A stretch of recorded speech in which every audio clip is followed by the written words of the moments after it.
अच्छा जी, कल आप लोगों ने देखा था कि आईएसएसबी के दो कैंडिडेट्स आए थे। दोनों दोस्त थे। एक ने शॉर्ट सर्विस कमीशन में अप्लाई किया था एयरफोर्स में, और एक ने एयर डिफेंस में अप्लाई किया था। जो शॉर्ट सर्विस कमीशन वाला लड़का था वो ज़्यादा लाइक था, और जो एयर डिफेंस वाला था वो उसकी निस्बत थोड़ा हल्का था। लेकिन हमने देखा कि एयर डिफेंस वाला रिकमेंड हो गया और शॉर्ट सर्विस कमीशन वाला नॉट रिकमेंड हो गया। इसका मतलब ये है कि आईएसएसबी जो है ना, इसका लायकी नलायकी से कोई ताल्लुक नहीं। मैंने यहाँ पे सगे भाई, ये थोड़ी पुरानी बात है, 5-6 साल पुरानी बात है। एक के 750 नंबर और एक के 950 नंबर, दोनों ने टीसीसी में अप्लाई किया था। 750 वाला रिकमेंड हो गया, 950 वाला नॉट रिकमेंड हो गया टीसीसी में, टेक्निकल कैडेट कोर्स में, मतलब पढ़ाई लिखाई के लोग। तो जो बंदा ये समझता है कि आईएसएसबी जो है वो लायकी नलायकी का खेल है, वो फिर अहमकों की जन्नत में रह रहा है। ये पर्सनैलिटी का टेस्ट है। और कल वो दोनों लड़के आपके सामने ही बैठे हुए थे। दोनों में अगर आप देखते तो वो जो शॉर्ट सर्विस कमीशन वाला था वो बहुत तेज लग रहा था, और जो वो रिकमेंड हुआ है डिफेंस वाला, वो बेचारा मासूम सा लग रहा था। असल खेल यही है। हम असल में इस चक्कर में पड़े रहते हैं कि मैं बहुत लाइक हूँ, मेरे बड़े नंबर हैं, और यहाँ पे पीछे लड़का जैद रिकमेंड हुआ टीसीसी में, अहद रऊफ, ये पिछले बैच में टीसीसी में ट्रेनिंग कर रहे हैं उधर, 750 750। तो किसी को अगर इस चीज़ का बड़ा गरूर है कि मेरे बहुत ज़्यादा नंबर हैं, मैं हो जाऊंगा, तो भैया इससे निकल आओ। और किसी को अगर इस चीज़ की में एहसास कमतरी है कि मेरे नंबर कम है, मेरा कुछ नहीं बनेगा, इससे भी जो है वो निकल आए। ऐसा पर्सनैलिटी का टेस्ट। अब आप वो देखें कि वो मैंने कल यहाँ बताया था, मैंने कहा था कि दोनों को अभी आप बिठा लें, दोनों के टेस्ट ले लें, चेक कर लें, पता चलेगा कि वो जो शॉर्ट सर्विस कमीशन वाला का टेस्ट बेहतर हो, दूसरे के टेस्ट उससे कदरे हल्के होंगे। ठीक है कि नहीं?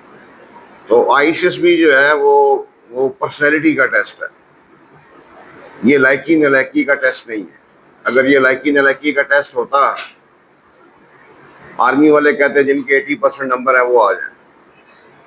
वो तो कह रहे हैं पीएमए में 55% वाले आ जाएं, और टीसीसी में हमें 60%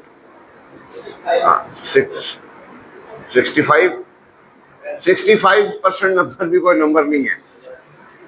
65% नंबर भी कोई नंबर, कोई आपको जो है वो कदर की निगाह से नहीं देखता। आप खुद अपने आप को नहीं देखते। 65% नंबर हो, शीशे के सामने खड़े हो और कहेंगे वाह यार वाह, शीशा कहेगा जा यार। ठीक है क्या? तो इस चीज से बाहर निकल के आने की जरूरत है। अगर आप परेशान हैं, जितने मर्जी आप लाइक हैं, आपका काम नहीं होगा। और दूसरा वो देखें, वो जो लड़का था जो शॉर्ट सर्विस कमीशन का रह गया था, उससे पूछा कि यार ये यूक्रेन क्या है? उसने कहा रशिया का कैपिटल है। और साथ वो ये भी कह रहा है कि इन दोनों की लड़ाई भी हो रही है। तो बिल्कुल बंदे को इतना ही बिल्कुल फारिग नहीं होना चाहिए कि जो है ना वो बंदा कहे कि यार ये क्या चक्कर है। अगर आपको ये भी नहीं पता कि यूक्रेन एक मुल्क है, रशिया एक अलग मुल्क है, वो उसने उसका शहर पहले बताया शहर है, फिर कहता कैपिटल है। तो ये चीज़ भी दुरुस्त नहीं है, क्योंकि खुद वो कहते हैं कि at ISSB we are looking for the people who have the awareness of the world around them and interest in the military matters. जो जानने वाला बंदा होता है और जो जो ना जानने वाला बंदा होता है, ये दोनों बराबर नहीं हो सकते। ये कुरान मजीद का फैसला है, ठीक है कि नहीं? तो अब इसमें आप अगर ये कहते फिरें कि इसलिए अगर आप देखें तो जो 14 प्रोफाइल क्वालिटीज चेक हो रही हैं ISSB में, उसमें क्वालिटी है जनरल अवेयरनेस। यहाँ पर भी उसने यही कहा कि we are looking for the people who have the awareness of the world around them. हम असल में उस अवेयरनेस के चक्कर में है जो हमने 11वीं 12वीं में ली, वो है आपकी प्ले ग्रुप की अवेयरनेस से लेकर 12वीं की अवेयरनेस के बीच में। कि प्ले ग्रुप से जो आपने अवेयरनेस लेनी शुरू की, अब पाकिस्तान का मैरे वकूफ़ क्या है, मशरिक मगरिब शुमाल जनूब में क्या है, ये शायद दूसरी तीसरी जमात में अवेयरनेस ली आपने। ग़ज़वा बदर कब हुई, गवादर पोर्ट कब पाकिस्तान का हिस्सा बना, ये शायद 10वीं 11वीं 12वीं में माशरत उलूम या मुताले पाकिस्तान की किताब में। तो वो एक सेट जो है वो हमने यहाँ पे मुरतब किया हुआ है, वो मैं ग्रुप में भेज देता हूँ। वो आप पे लाजिम है कि वो आप उसको करें। जब आप जानने वाले होंगे ना, जब आप जानते होंगे, तो आपके कॉन्फिडेंस अजीब ही उस पर होगा। इंटरव्यू में आप बैठे हैं, वो आपसे कहता है कि जेंटलमैन वो सामने दुनिया का नक्शा लगा हुआ है, क्या आप मुझे बता सकते हैं कि उस नक्शे पे इंडोनेशिया की तरह? अगर पहले से आपको पता है तो आप इमेजिन नहीं कर सकते कि वहीं बैठे बैठे आपके चेहरे पर क्या फातिहाना किस्म की का कॉन्फिडेंस आएगा, लेकिन आपको पता ही नहीं है। और अगर नहीं पता तो फिर गलत बयानी ना करें, सर मुझे पता है, फिर वहां पे खड़े होकर बैठ के ढूंढ रहे हैं। अब इंडोनेशिया जो है, it's a very famous country. मैं नहीं कहता कि आपको तमाम के तमाम जो 210 के 210 मुल्क हैं या जो 193 UN के मेंबर्स हैं, सब की आपको लोकेशन पता हो, लेकिन अगर अभी आपको मैं कह दूं कॉपी पेंसिल पकड़ ले और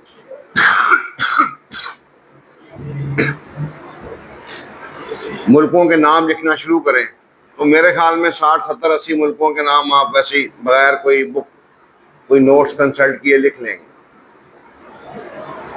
तो इसको जो है वो आप लोग मद्देनजर रखें, ठीक है। फिर अगले पार्ट में वो क्या कहता है कि we are looking for the people who have the awareness of the world around them and interest in the military matters. साथ वो ये भी कहता है कि you must know for what you are applying for and why you are applying for,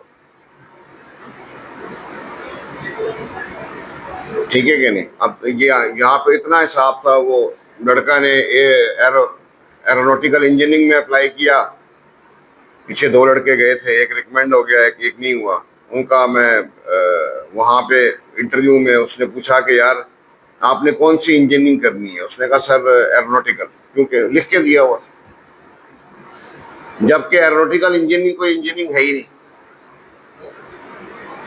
असल में तो एरोनॉटिकल इंजीनियरिंग में 2 इंजीनियरिंग है जिनमें से एक की जाती है, एक का नाम एवियोनिक्स है और एक का नाम एरोस्पेस है। एक नॉर्मल आदमी को ना पता हो खैर है, but when you are applying in it,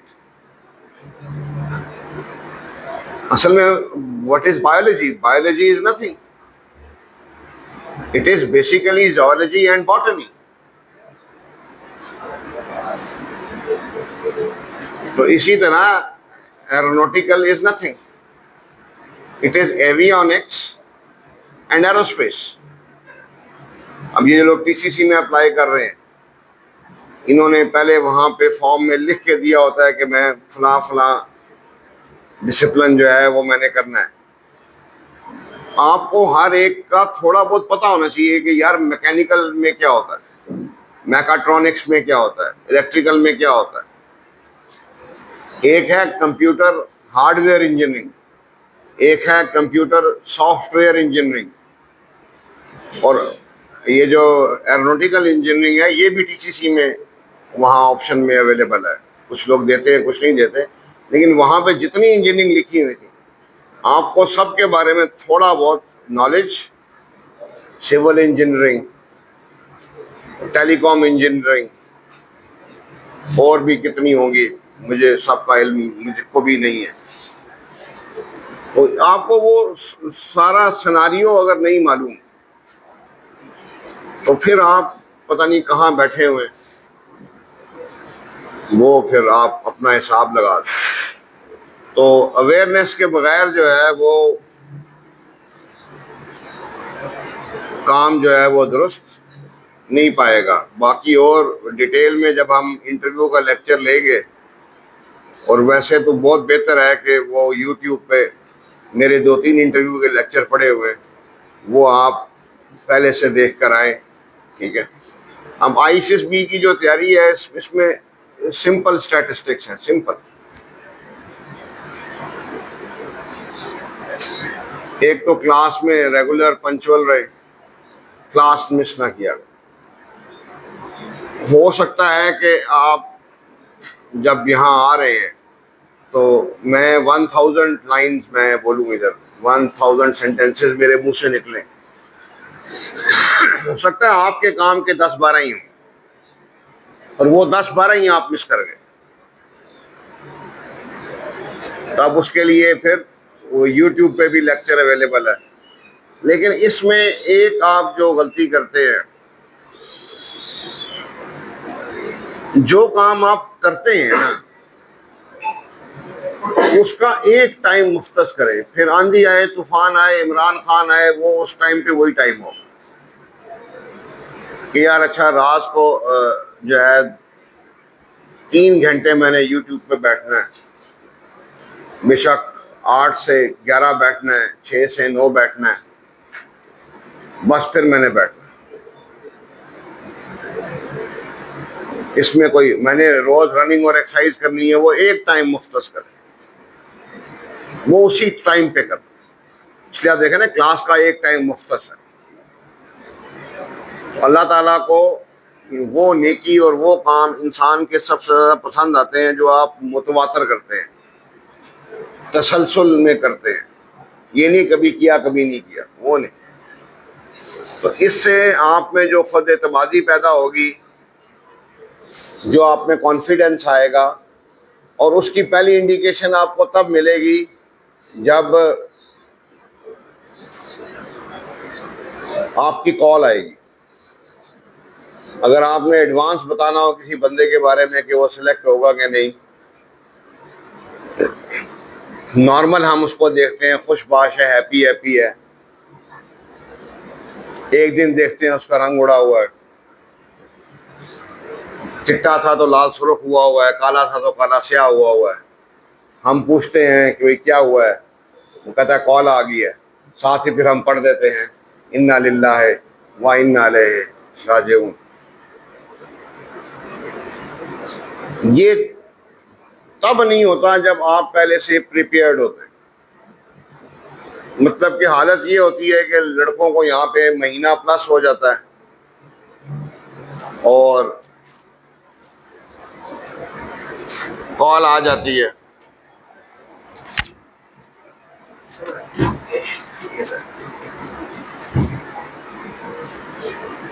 और उनसे जब मैं कुछ बातें पूछता हूँ कि यार ये फलां बात मुझे बताओ, सर ये मैंने अभी करनी है। भाई अभी क्या करना है? यहाँ पे आपके 20-25 दिन गुजर जाए, सब कुछ हो जाना चाहिए। फिर अब नहीं कि ये करना है कि वो करना है।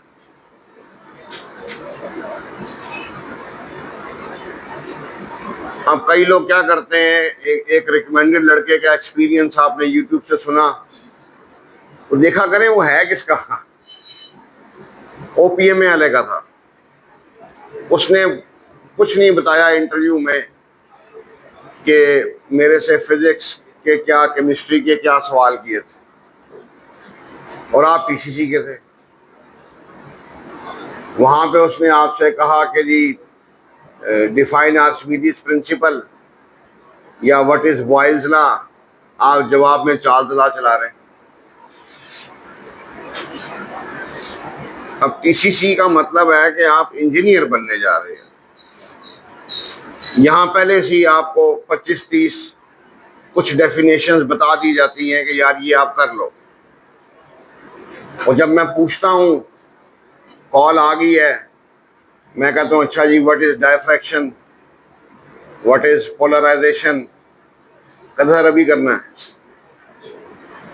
अस्तगफिरुल्लाह, अभी फिर क्या करना है, फिर रोला ही करना है। तो चीजों को टाइम से पहले ही उनको पैकअप कर लें,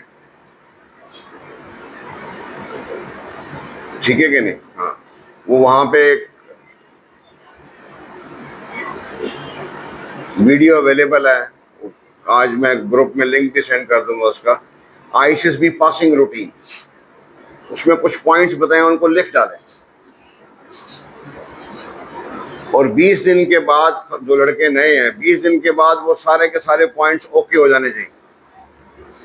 कि आपको मैं कहूँ अच्छा यार मुझे बताओ जरा, मैंने ऑब्स्टिकल्स करने हैं तो बताओ मैं उनमें किन बातों का ख्याल रखूं, आपको सर टक टक टक टक टक टक टक टक ये बात, फिर आप वो बार बार अपनी वो नोट्स खोल रहे हैं, वो कर रहे हैं, वो फिर उसका फायदा और वजह नहीं। इनके जिस बंदे को मैं बोलूं कि अच्छा यार 14 प्रोफाइल क्वालिटीज क्या है, और उसको अगर ये बताते हुए सोचना पड़ जाए, समझो काम हो गया।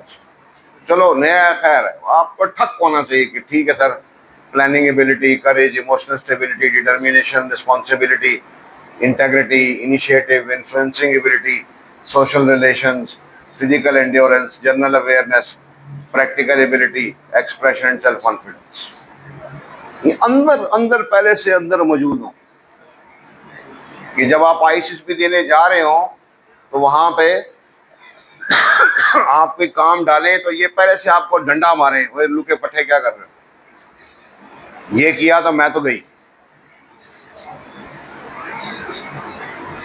पर वो आपको कोई पूछ ले तो आप सोची पै जाते हैं, फिर ढूंढ रहे होते हैं इधर उधर,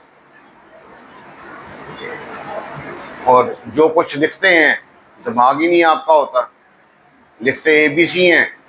वो बंदा गया था, उसने अपनी फेवरेट पर्सनैलिटी कोई और लिखी, और इंटरव्यू में साइकोलॉजिस्ट ने उसको बोला कि यार तुम्हारे फादर तो बड़े ज़बरदस्त आदमी हैं, ये करते हैं वो करते हैं, वो सब लिखा हुआ था। ने कहा हाँ सर, कहता है इसका मतलब है तुम्हारी फेवरेट पर्सनैलिटी तुम्हारे अब्बा जी। उसने कहा हाँ जी, लिखी पहले कोई और, इतनी अकल नहीं काम। Whatever you say, you write. Whatever you write, you say, and whatever you say, you write, you do. ICS भी रिकमेंड हो गया, सादा सीधा। ये तब होगा जब आप फोकस करेंगे, आप कंसंट्रेट नहीं करते। इतनी दफा यहाँ पे मैंने कुछ लड़कों को कुछ बात बोली कि अच्छा यार ये काम करके आना, अगले दिन जिसने सारे किए वो रिकमेंड, जिसने कोई मिस हो गया वो गया, सुनते नहीं गौर से।